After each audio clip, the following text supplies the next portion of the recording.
Hello and welcome to the Success with Savita podcast, where we share hot tips on how to do life and business without losing your mind. I'm your host, Savita Nanjappa, entrepreneur, high-achieving 9-to-5er turned transformational success coach, helping you create a wildly successful business. Come hang out with me and other fabulous humans like you every week for stories and chats packed with a healthy dose of tips, resources, how-tos, and real talk. Side effects may include a happier and more confident you with each passing day.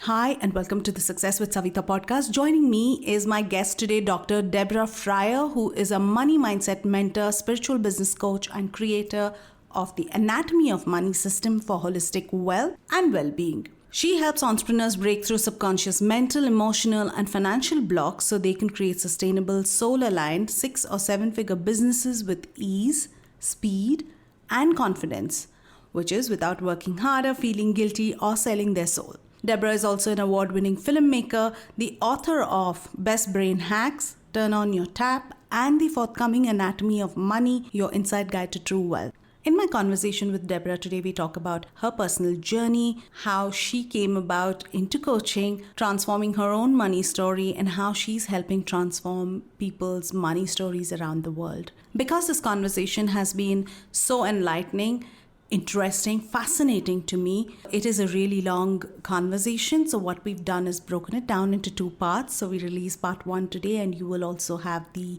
part 2 follow. So I hope you enjoy this conversation as much as I did and learn from it and be touched by it as much as I did. Welcome to the Success with Savita podcast. I am very, very excited to talk to you today, Dr. Fryer, because I have actually gone and read your story, and number 1, 9 marathons. Congratulations. I can't even imagine doing 9. That's hats off to you on that. But also your journey has been so diverse, so different, from filmmaking to going into medical school. So it's been a really interesting journey. So welcome to the show, and it's my honor to have you here with me today. Thank you so much for inviting me. You're welcome. With that, I want to dive straight in because I'm really excited to hear your journey.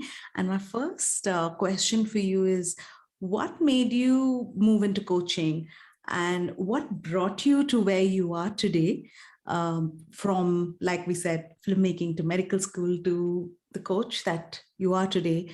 What's your story so far? I'll try to make this as short as I can. I became an accidental money mindset coach. It was the farthest thing from what I saw coming. I thought, as someone who's very analytical, who's a high achiever, who loves reading, who loves learning, I thought that there was a particular path to making money. And I thought that it included doing certain things according to my conditioning. And in my conditioning, I'm an American. I'm born in the United States, and my conditioned model was, you're supposed to get a job, you're supposed to have a regular paycheck, you're supposed to have a certain amount of income that somebody else decides for you, and you're supposed to have a certain amount of respect that somebody else hands to you. And if you're not seeing this on video, I'm doing air quotes around the regular paycheck and the respect and the income. There were all these external conditions that I thought I was supposed to have so that I could have a certain experience. And my experience taught me that that was completely upside down, inside out, and backwards. And here's how I learned it.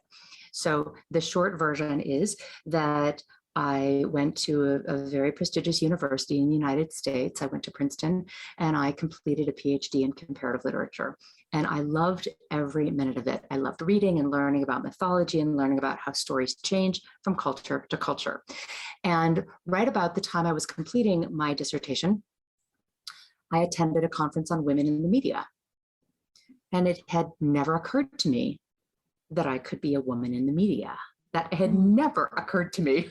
And it's funny to have this conversation now, because here we are in a global arena, in a video arena, in an audio arena. You're in India, I'm in Colorado. It never, ever occurred to me that that was even an option. And so I went to this conference on women in the media. And interestingly enough, how timely that we're having this conversation. So at this Women in the Media panel that I attended in 1993, so that's Wow. 30 years ago, we were talking about women and war. And I totally have truth bumps right now. I have like chills on my whole body. We were talking about the power of women in war, the power of women as mothers, as as beings who understand the cycles of fertility and destruction, because we go through it every single month. And we were talking about the power that women have to actually stop war. And I heard this message 30 years ago, and something deep in my soul said, I want to be that. And I'm going to cry as I'm telling you this, because like, here we are 30 years round, and every one of us right now is wondering, what do we do? How do we help? How do we serve? How do we show up as leaders? So I'm going to try to make this really quick, because it's not a short story. Much time as we need. I want it all. So I met with my dissertation advisor, and I said, like, how do I transition from, being this intellectual who's going to go forth and teach in a university, which I value greatly. What else can I do to have a bigger platform, to reach more people, to inspire more people, to lead in a much more global way than just the few students in my classroom? And she said, well, what do you really want to do? And and I immediately started in with all these excuses. Well, I can't do this because of my student debt, and I can't do this because of my mom. I can't do that because of my dad. I can't do that because of my dissertation. I can't do that because of, and I listed all these conditions that were outside of me. And she looked at me and she said, Deborah, you have just erected a whole bunch of fences. And I want you to go home for the next 48 hours and fantasize about what is truly in your heart to be. Who do you want to be? How do you want to serve? How do you want to help people? Go home, fantasize. If the editor comes in and says you can't do this because, just invite that editor to sit down and have a cup of tea with you. And you keep the pen and you keep writing, and then come back, we'll have another conversation. So I came back, I suppose I met with her on a Friday. I came back on a Monday and I said, okay, these are the things that I really want to do. I really want to be a National Geographic reporter. I really want to be in the communications department at the Clinton White House. This was during when President Clinton had just been elected. And what was the third thing? I really want to be a cultural attaché for the Foreign Service. I really want to be a diplomatic negotiator. I feel like amazing that we're having this conversation at this time, right now in world history. Yeah. And she said, great. Now, let's look at them one at a time. Who do you know? So the first one was, who do you know in the Clinton White House? I actually knew somebody in the Clinton White House who was my babysitter when I was 10 years old.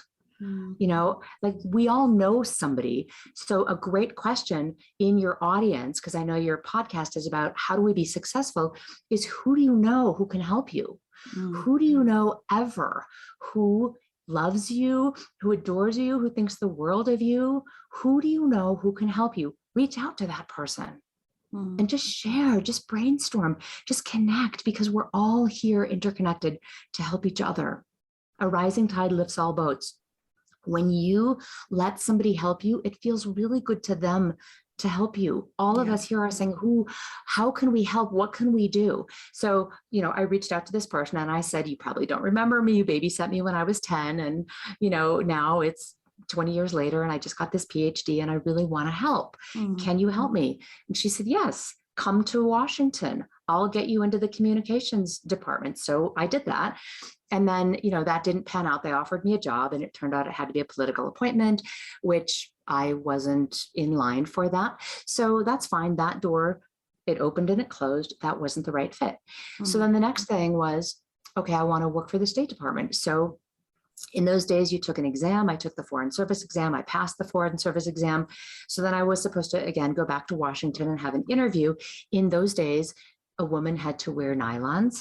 And I was like, I'm not going to wear nylons. That's just not who I am. That's just not a good fit for how I feel comfortable in the world. That wouldn't be a good fit for me. So I chose not to participate in that. So I chose to, withdraw my application. So then the next one was, okay, I want to be a filmmaker. I want to be a documenter of history. I want to be a storyteller. I want to be a visionary leader. I want to, be part of who gets to tell the story. And so that's actually the path that unfolded for me. Is my mom was in a yoga class with somebody who was a filmmaker for Nova, which is public television in the US. So that's how I became a filmmaker. And I followed that path for 20 years as a filmmaker. And I loved it. I traveled all over the world. I saw many walks of life. I did lots of films about biodiversity. And then there came a path 20 years into my filmmaking career. There came another fork in the road, which was, how am I going to make money doing this? And that's what led me down the path to medical school. So I want to pause there in case you have any questions or responses, because I realize I haven't told you yet about how did I become a coach. No, I'm fascinated with your story so far. I can't wait. You are a filmmaker, but you're a very good storyteller. And I think your story is so interesting. Please continue. So I got to this place of I'm making films about biodiversity. I'm making films about climate change. I'm making films about women and children and animals all around the world. And my income was like a roller coaster. When I was on a project, I felt fabulous. I could pay my rent. I felt like I was contributing. And when the project ended, I didn't know what to do. And so one night at dinner, I was having dinner with my husband, and I said, I should have gone to medical school. And he said, why don't you? Powerful words. Why don't you? Why don't you? And I thought, why don't I? Like, the only reason I haven't done it is because I'm afraid, because I don't know anything, because I'm not good enough, because it's not going to work for me, because I'm going to fail, right? I had a litany of excuses that we all have. So I decided, okay, I'm just going to take one class. I'm just going to start with biology. Okay. And see how that goes. So I took one biology class, completely fell in love. I'd been teaching yoga for 30 years. I'd been meditating for 30 years. I had a felt experience in my body that I knew for sure to be true. I know it for sure to be true. I know what it feels like to merge with a consciousness that is the creator of me. I know what it feels like to experience the vastness of the universe, because that's a regular experience in meditation. But I thought, I'm crazy. Most of the world doesn't operate from that perspective. I thought, I'm crazy. How can I teach this when most of the world doesn't operate like that? So I took biology, and I discovered, wow, everything comes from the one. In biology, it's in our cells, it's in our DNA, it's in every molecule. And here was a physical affirmation of what I was experiencing spiritually. So then I took another class. I took chemistry, and I took organic chemistry, and I started working in the anatomy lab. And as I got deeper and deeper, literally into the body, I started seeing how everything in this physical organism is mirroring what's going on in our consciousness. So fast forward, it's now 2013. I've been working in the anatomy lab for 2 years. I'm on my way to medical school. I've applied to some. I have interviews in a couple. And, I've got a 99% on the GRE and a 3.93 grade point average. And I'm like, I'm super smart. I'm super great. I'm going to be the next, best doctor. I'm going to heal people, la, la, la. And first we had a flood in our town. The room I'm in was completely obliterated down to the foundation, new windows, new drywall, everything is brand new in here because it was flooded. The root chakra is about the foundation. The foundation of the house is also about the foundation of this temple that you live in. Is it a solid foundation for you? Mine was rocked. Second chakra has to do with water. There was an overabundance of water. That was a flood, right? That destroyed this. It destroyed much of our town. It destroyed much of our neighborhood. Plus, we ended up about $50,000 in debt. And I wasn't working because I was on my way to medical school. So that's second chakra. Then third chakra, that has to do with our personal power. A couple of weeks after this flood that destroyed a third of our house and much of our town, My dad dropped out of a heart attack. 1 minute he's there reading the news, the next minute it's like he was a bag of stones that fell into a river. He just dropped his body. That was the end. And when you lose a parent, it is incredibly destabilizing. So this is my third chakra. This is my personal power. This is, was so disruptive to my sense of who I am. And my dad died of a massive coronary. The next day after my dad died, and interestingly, his birthday is tomorrow. So perfect timing. Perfect timing. God. We were meant to be. Yeah, I mean, he's right here right now because it's almost tomorrow for you in India. Yeah. So my dad died of a massive coronary. It was my job to go into the anatomy lab and remove the heart from the cadaver. And I wrote to my teacher and I said, I can't do it. I wrote to she was my boss, and I was like, I can't. And she said, of course, I understand. You don't have to. And I sat with it in meditation and I realized I can't not see what killed him. I can't not understand this. So I went in and I took the cadaver's heart out of the cadaver's body. And it was in that moment that the planetarium of my crown chakra opened, the entire universe rushed in, and holding a heart in my hands, I realized that the law of everything we know, everything we don't know, is this. It's expand, contract, fill, empty, receive, let go. Everything is moving in this fashion. The day into night, the tide flowing in and out, money flowing in and out of your bank account, seeds blooming and dying, leaves, coming to fruition and dropping. Everything is part of a continuous cycle.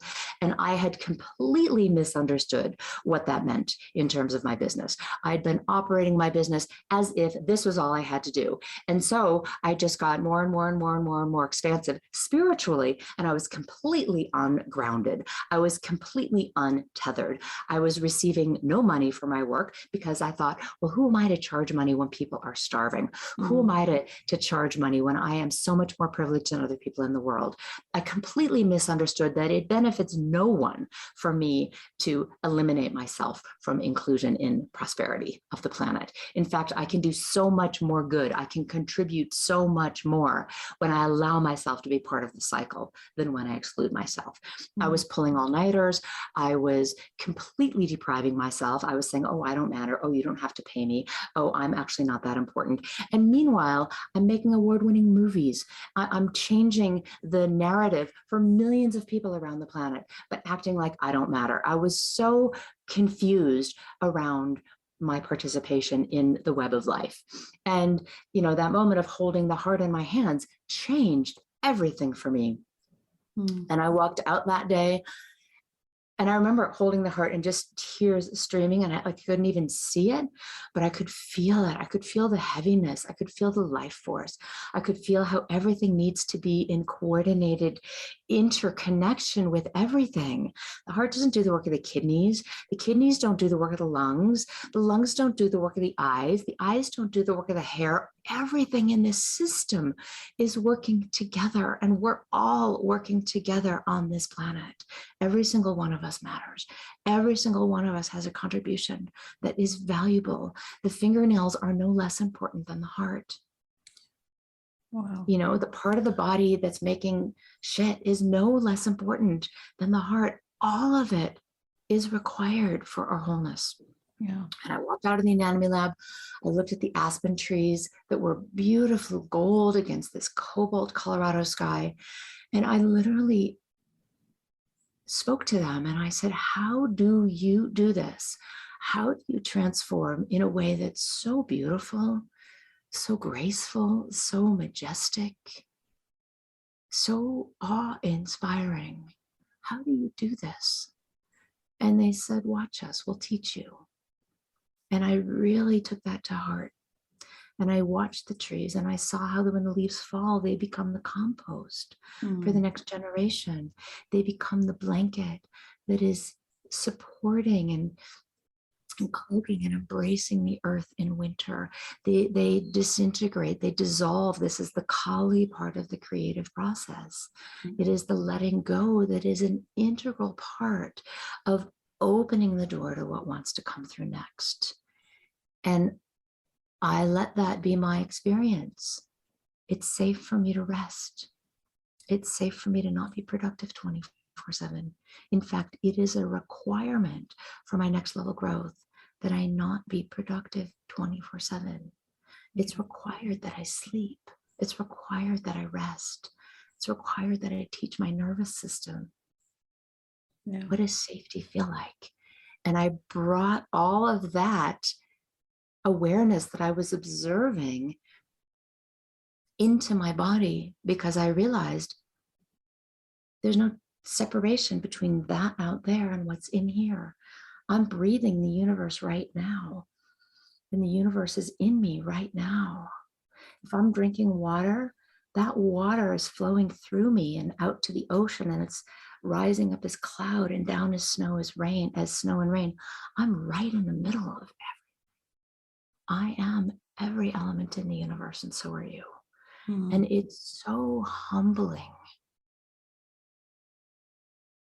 to walk as that. A lot of times people say, well, Deborah, I don't want to make money because I feel like it's arrogant. And I want to invite you to consider that there's nothing humbler than walking on the earth. Like what you hear so far? Make sure you never miss a show by clicking the subscribe button now. Stay tuned as we take a quick break, and we'll see you on the other side of the show.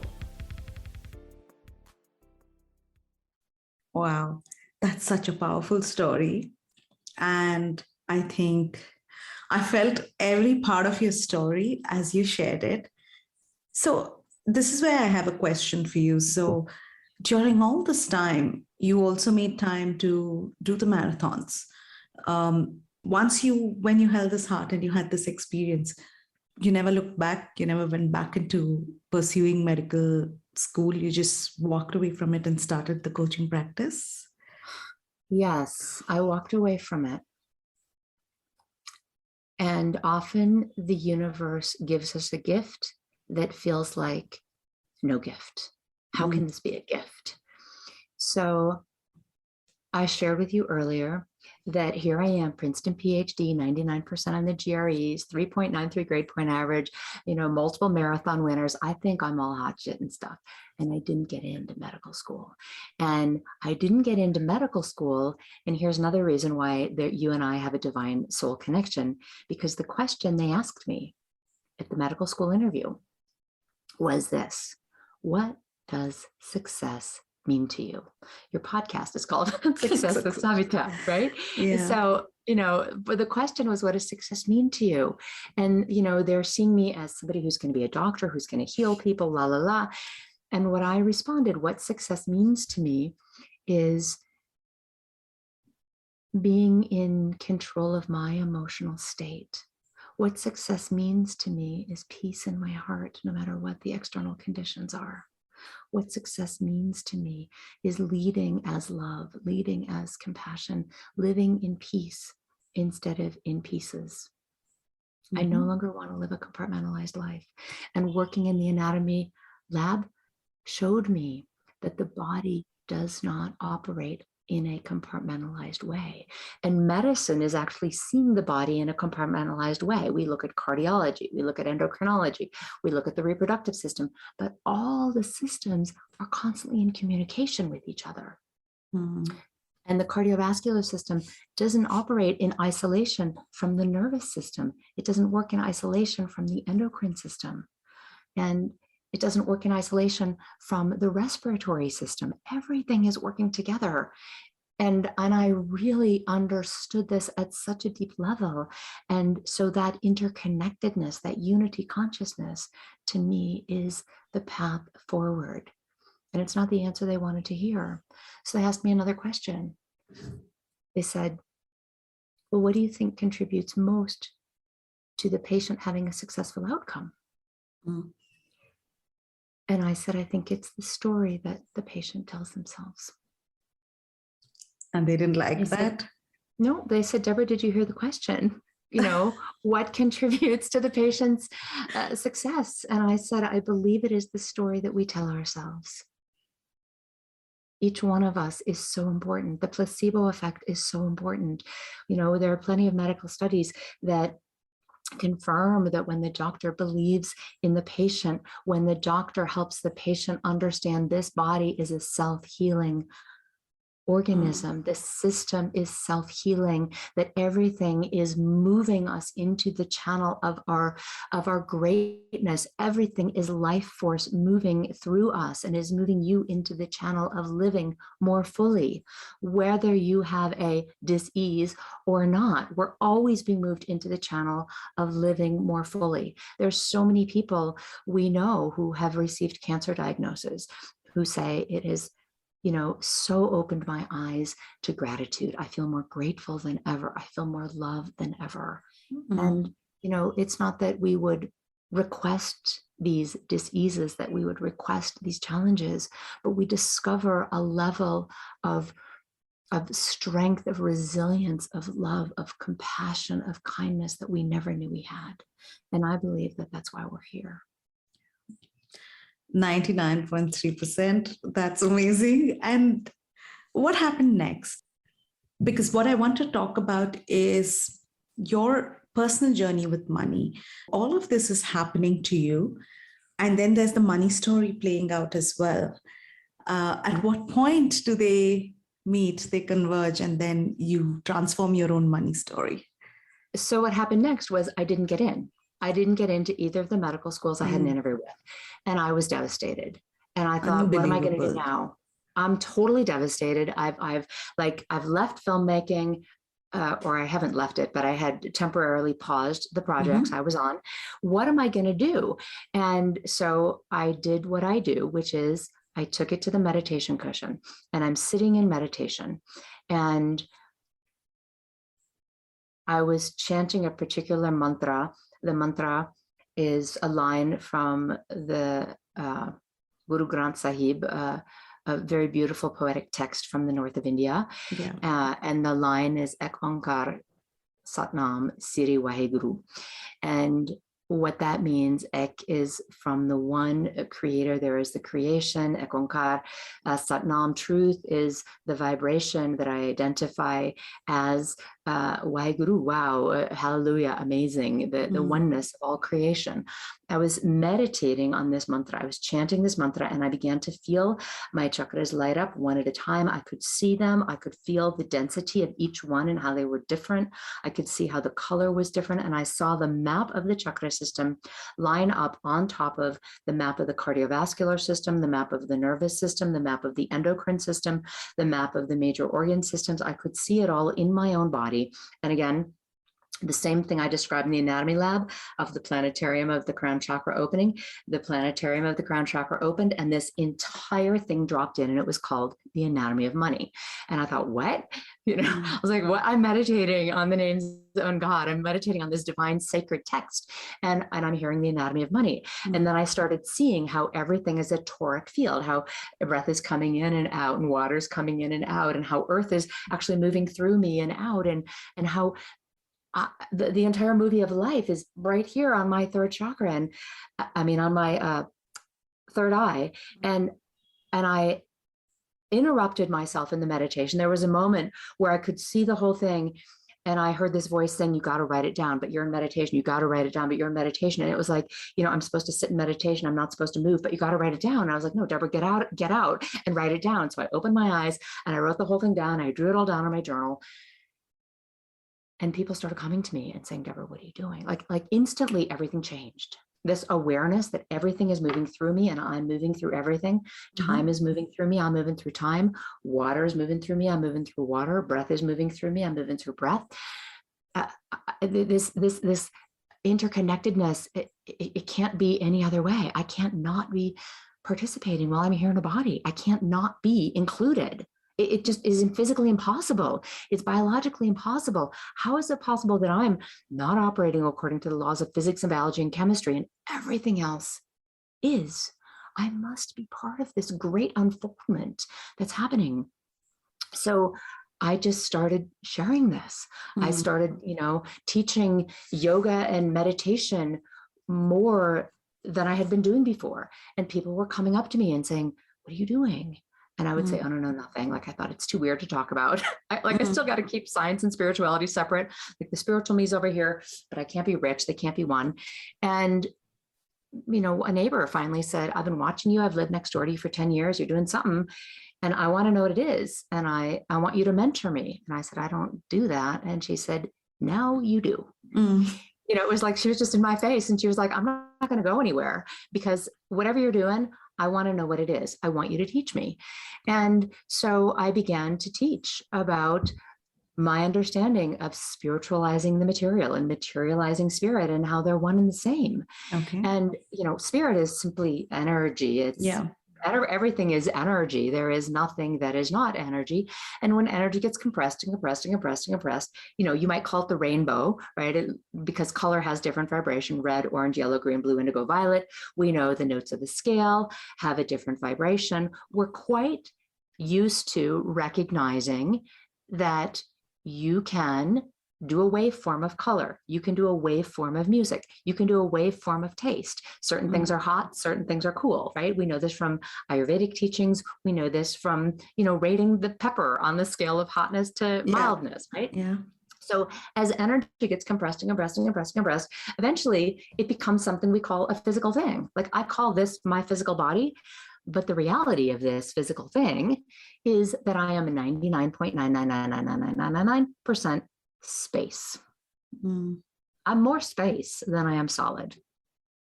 And our conscious mind is the last to know, because our conscious mind identifies with the solid.